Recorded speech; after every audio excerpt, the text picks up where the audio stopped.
Okay, cool. Good morning, everyone. Hope you're enjoying Big Data London. My name is Graham, this is Julian. We're both enterprise architects at Maersk.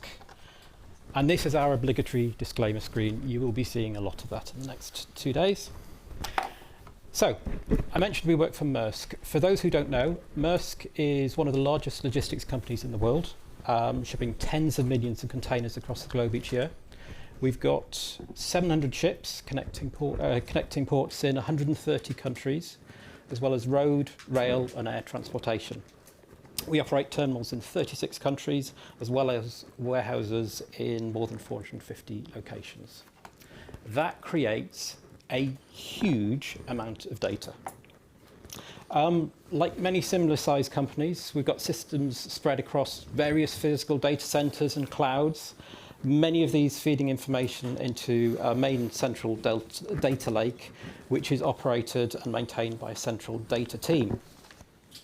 This data team includes engineers working with pipelines and the platform teams, taking the data, as well as data scientists who create the various reports, models, and analysis reports that the rest of the company relies on. Just a quick show of hands, who else has got that kind of similar setup where you've got a single data team? Yeah? Yeah.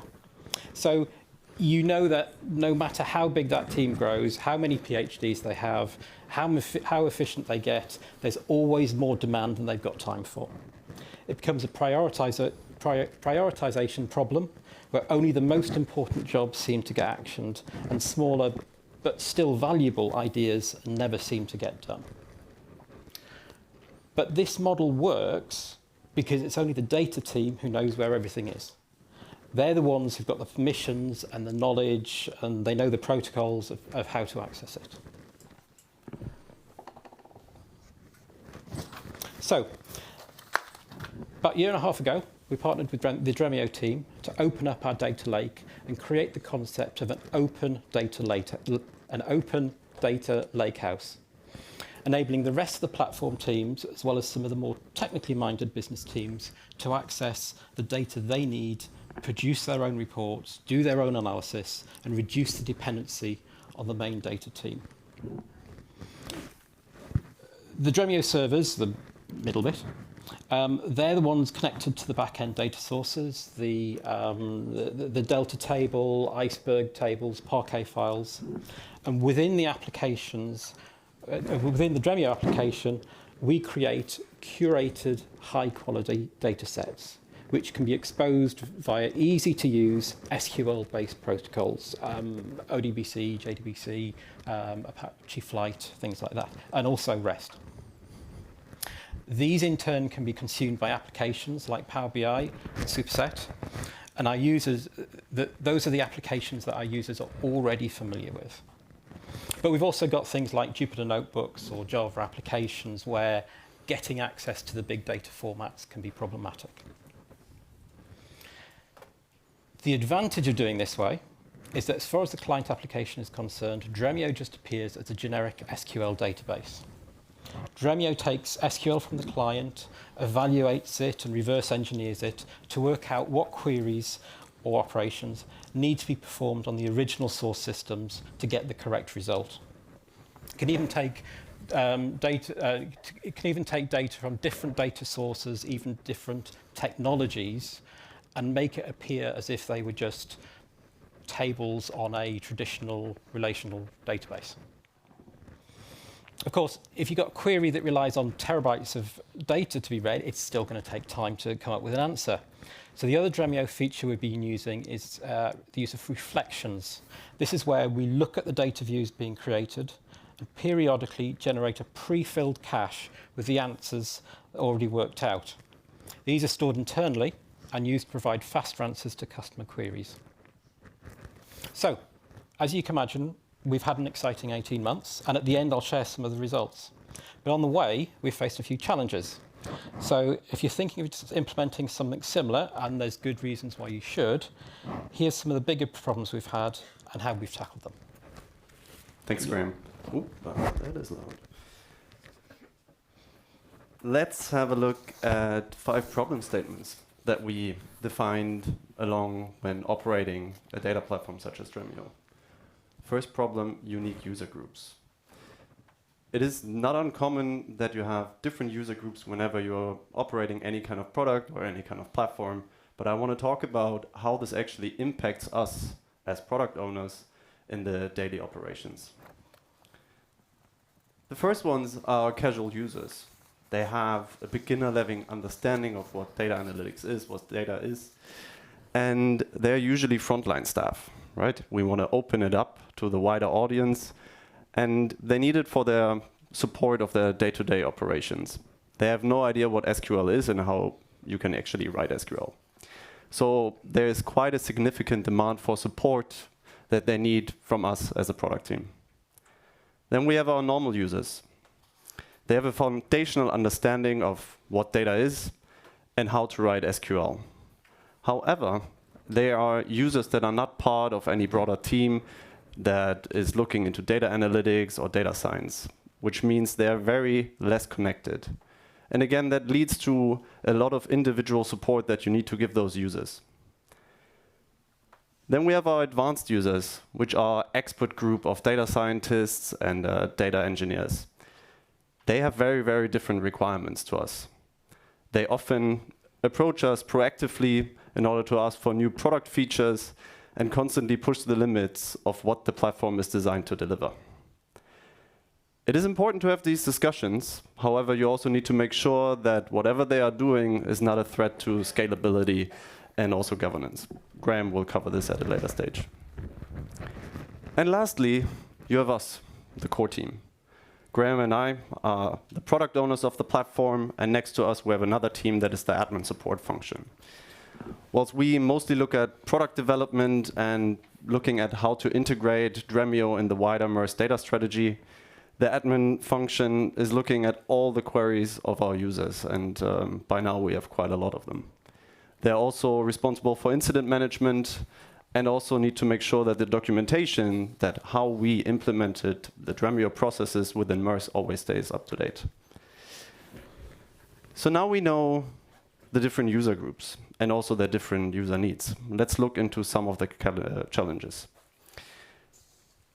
One key roadblock is data discovery. And that holds true especially for casual and normal users, because they simply don't know what data is available, how to access this, and often that can lead to frustration, lack of uptake of the platform, which is obviously something that we want to avoid. So there's a lot of support that we need to give to them. The advanced users, on the other hand, they know how to navigate the data landscape. They have existing tools available that they understand, which other users might not understand. But they have different requirements. Since they are data teams, they often work for a certain platform team, and they create new data products, which they then need to expose to their internal customers. So the issue here is that we realized that we had to develop new solutions and leverage existing solutions. And for that reason, we developed the Enterprise SQL Assistant. This is a GenAI-powered chat assistant built on Diffie.ai, which is trained on what Graham was touching on earlier, highly curated and certified data sets. These data sets are like the foundational reporting data sets for our frontline staff. So it is important to note that it is not trained on every data set that we have in Maersk, because that would simply lead to confusion to those users. Sometimes it even confuses us, so that was definitely not a good idea to do so. It is, however, trained on Dremio documentation. So it is the first entry point 24/7 available for all Dremio users. And that is very, very important because it alleviates the pressure from us and the admin team. Now we've tackled the casual and parts of the normal users. Let's look at the advanced users. We integrated with an existing, and sorry for it being a bit blurry over here, we integrated with an internal tool that is called Databook. And Databook contains all the metadata of all our certified data sets that are sitting in our central lake for reporting. You can search on specific business terms, attribute names, data set names, and more importantly, it allows those data science and data engineering teams to expose their newly created data products so that their customers can then find them, which is very important. So good on us, we figured out how to solve the first problem. But shortly after, we realized we need to provide our users a tool on how to write SQL. Our normal users, our casual users, have little to no experience. So what can you do? Obviously, you can go down the normal path and provide SQL trainings. For the ones who've tried to do that for an organization of a couple thousand users, you probably know that this is quite a challenging task. So we further enhanced the capabilities of our enterprise SQL Assistant. Now it's not only able to guide our users in terms of data discovery, but it is able to not only correct incorrect SQL, but generate it from scratch based on the data sets that we've trained it on. It is also trained on Dremio syntax, SQL syntax, which then allows an easy drag and drop into the Dremio UI, so they can basically just execute it. Over here you see an actual user query that was put into the assistant. I'm just going to read it out for the ones that can't see. The user said, I need a booking report that has booking numbers and assigned container IDs. Please provide me the SQL. A booking in Maersk is nothing else such as an order that you place, and they basically just wanted to figure out which containers belong to that order. As you can see over here, it picks up the right data sets it needs from the training database and generates the SQL. It does so in 10 seconds. Also blurred, but that's another thing. You see that the exact same query is then pasted into the Dremio UI, and the execution of that takes 2 seconds. So overall, just the execution time is 12 seconds. If you ask a normal user to find the data that they actually need, which is quite a task itself, and then write SQL, a language that they aren't even aware of, I have a feeling this will take a lot longer. So we believe it is important to provide these SQL trainings in order to operate on a platform such as Dremio. But we also believe that it is vital to provide these kinds of tools to the less experienced users to allow them to make the most of this data platform. Okay.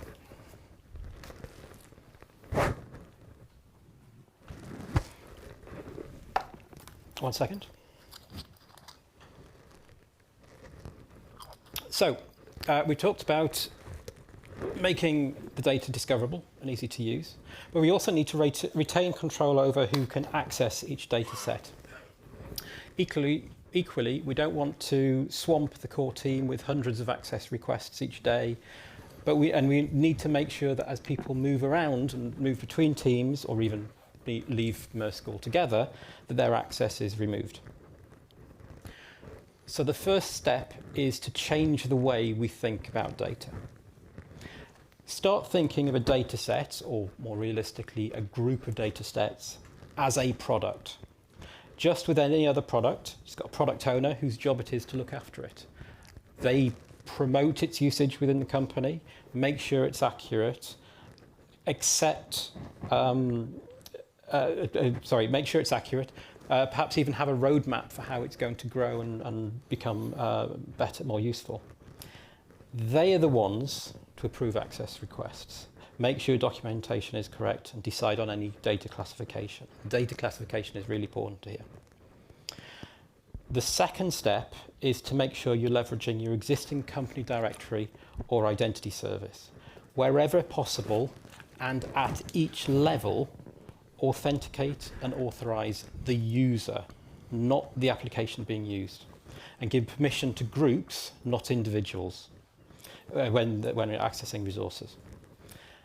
This way, the group membership can be managed with existing tools and existing workflows like levers processors, things like that. So only the correct users can access each piece of data. And a final note in this concept, when you start to combine data from different data sets, remember that you are creating a new you're creating a new data product, particularly when you start thinking about data classifications. Don't assume that this new data set just inherits its data classifications from its parents. Sometimes it will, but often when combining data sets, you create something which is more sensitive than what you started with. Similarly, if you include filtering, then you may end up with a data set that is less sensitive than the parents.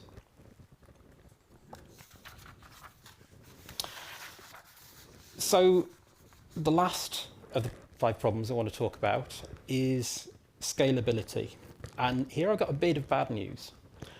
When you promote self-service, you lose the ability to tightly control when reports will be run.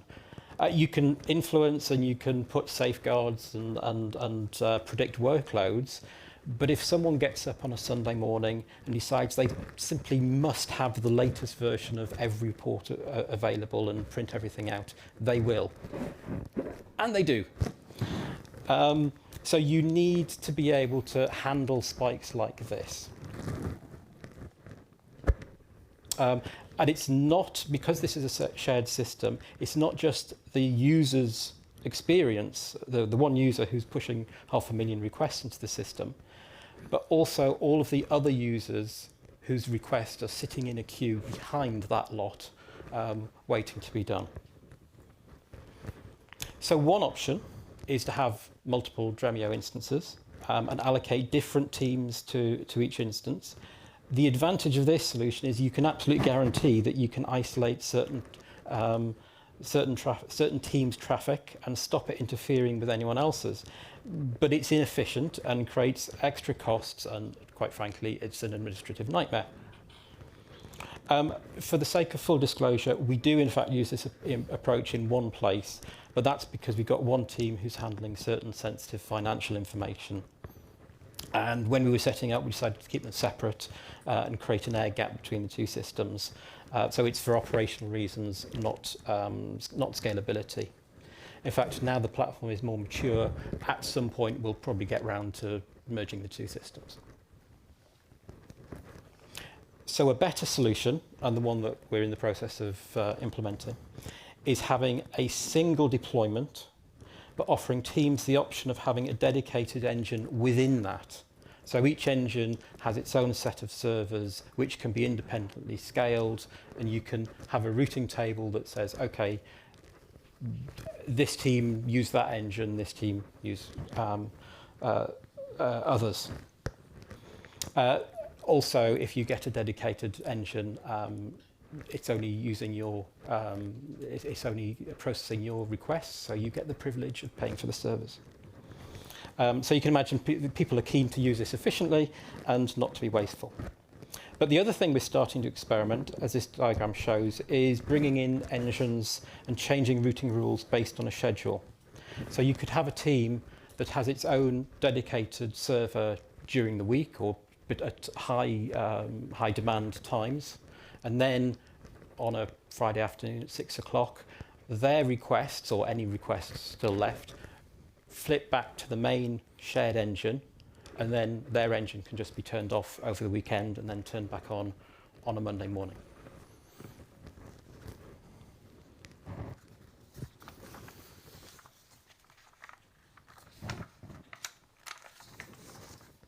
So, I said we started this around 1.5 years ago. How are we getting on? Well, in the last 18 months, we've attracted over 1,700 developers, architects, project managers, and business users to develop on this system. And their insights and reports have been shared with many more thousands of end users as well as customers. We have over 400 data products, all being managed by people who care about data and want this to succeed. So, thank you for this opportunity to talk about something we've enjoyed delivering. If there's any questions, we've got a few minutes. I'm happy to take. I think there's a microphone somewhere.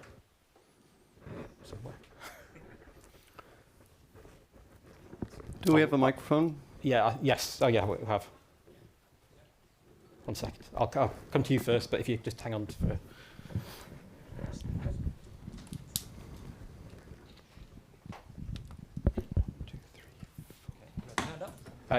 Fourth row, blue and white shirt.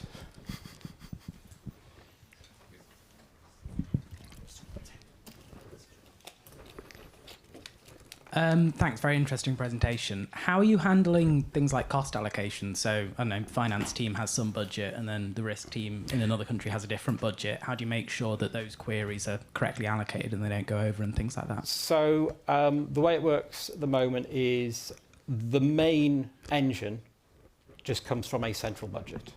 The only people who are actually paying it out of their cost centre are the people who've said, actually, we've got high demand, we want to pay for our own dedicated stuff, and then that can be allocated. Is this something that once you implement the routing engine, you might, I don't know, be able to implement the cost allocation stuff? Strictly speaking, we could do that now. We don't particularly want to. The way the company's set up, there is a central technology budget cost centre for things like this. So yeah, we could. The technology's there, but it's not something that we really want to do. Makes sense. Thanks. I just want to come to this gentleman over here because I think he was second.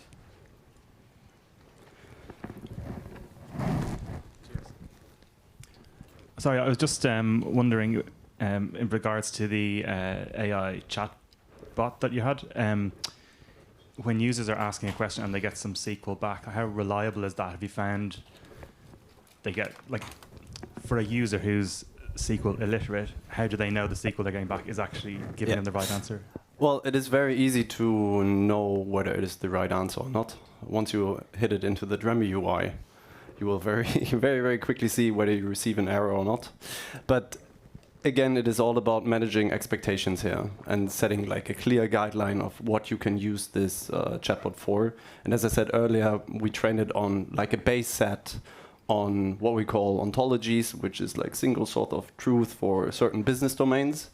And if they ask any questions on that, it's spot on, right? It is down on my roadmap to further enhance the capabilities of the chatbot, so it also knows more in the less transformed layers, but that's down the line, yeah. Thanks. Maybe the gentleman here in the front. Thank you very much. So the semantic models, what checks and balances do you place on them before you bring them in to be queried by the chatbot? By the chatbot. Yeah, okay. So these data products that are accessible via the chatbot are all governed by our central team that is responsible for creating like the publish layer data sets. So they are fully responsible of governing this.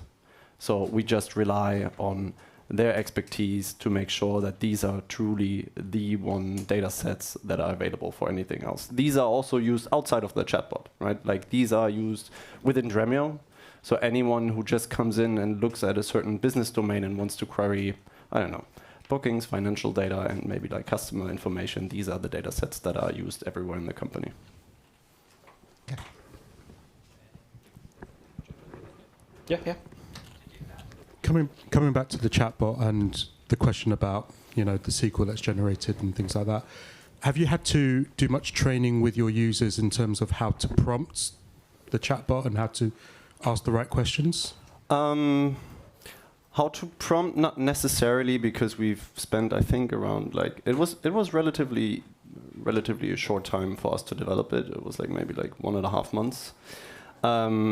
So the prompting is not necessarily the issue. It is more when they have very specific requirements that sometimes you need to guide them on what to ask for, obviously. Graham?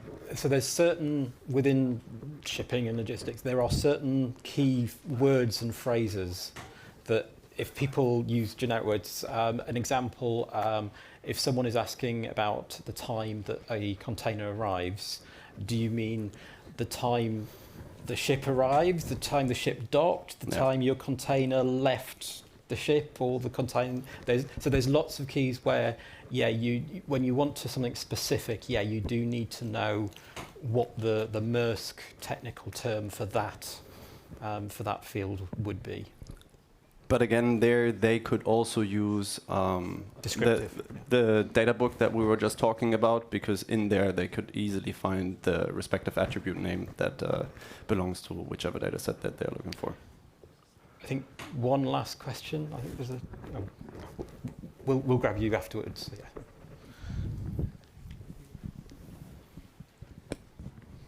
Thank you very much. The part that I'm most interested in, towards the end of your presentation, you this part there actually, Yep. you mentioned the problem of scalability, and before that you were saying that once users become developers, that you can lose control, and you have a solution for it, which is, you refer to refreshing multiple times or deploying multiple times and you losing control over it.